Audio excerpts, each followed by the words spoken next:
In our continuing segments featuring the wonderful city and region around Victorville, we are joined today by Keith Metzler, who is the Assistant City Manager for Victorville. And as our viewers and listeners have learned in the past, if you haven't been to Victorville lately, you really haven't been there at all. And Keith, welcome to the show. Thank you for having me. My understanding is today you were going to talk to us about the Southern California Logistics Airport. And I thought I kind of knew all the airports in this area. What is that?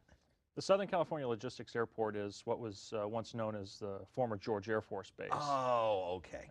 Yeah. And George Air Force Base closed down in 1992, similar to here in San Bernardino, with Norton having closed down around 94 or 96. We were the beneficiaries in Victorville of the former base, and since then have been working towards transforming it into an industrial center to employ some of our residents locally.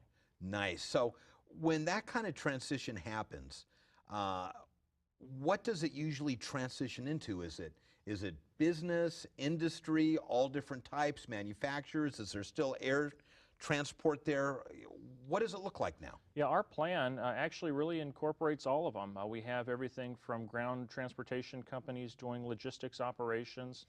There's companies like Newell Rubbermaid that are up there, M&M Mars that do just logistical operations, but we have manufacturers as well. We have a really neat company up there called Dr. Pepper Snapple, and they actually manufacture everything from Mr. and Mrs. T Bloody Mary mix to some of the Hawaiian Punch products. And knowing you were coming here today, you did not bring me any samples? I drank it all on the way down.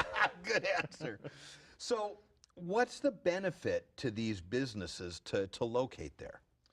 We've worked really hard to really try to make SCLA, as we call it, into a cost-effective business location for industry. So we've invested substantially in infrastructure, and we've actually constructed a lot of public infrastructure. That's curbs, roads, gutters, utility systems that are adequate for industrial users.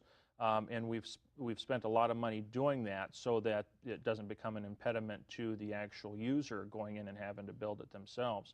We've also invested significantly in utility systems. We operate our own municipal utility where we sell electricity at a reduced cost. Much like Riverside. Similar to Riverside, not quite as big. Riverside is certainly much bigger than us, and they've been a heck of a lot more successful than us.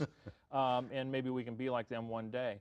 But in our case, we've actually used our electrical abilities or abilities to provide electricity at lower cost to actually encourage business to locate there.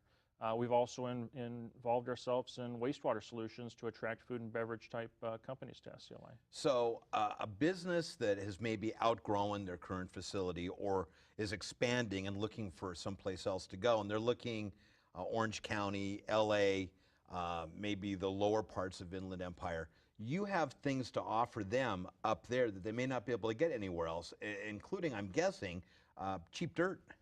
Certainly dirt and the price of dirt is a factor, and you're exactly right. We typically see a lot of expanding companies, whether they're expanding and can't be accommodated down here in the metropolitan environment, going up there and being able to spread their elbows out a little bit. We've quite candidly seen a lot of companies stop into Victorville and look at Victorville as a location before even leaving the state. We've actually experienced a lot of cases where as alternative site locations, we've seen companies looking at Phoenix or even Las Vegas markets as a place where they would want to do business, and we actually have had a track record of keeping them in town. Can you send a message to our state legislators and let them know that, you know, before they push everyone completely out of the state, they should look at Victorville? That's what we're trying to do. No, actually, that's good news for the state. I mean, don't even get me started on the whole Exodus thing.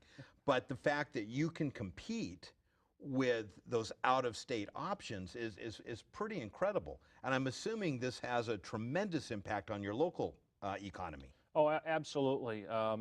One of the biggest goals of ours locally and why we've really undertaken George as a transition for the city of Victorville is we have what we call a very large commute shed where our primary labor force is driving down here into the metropolitan environments for their primary means of employment. So what we're trying to do really is reverse that commute shed and capture those people that live in the Victor Valley and actually have them work in the Victor Valley.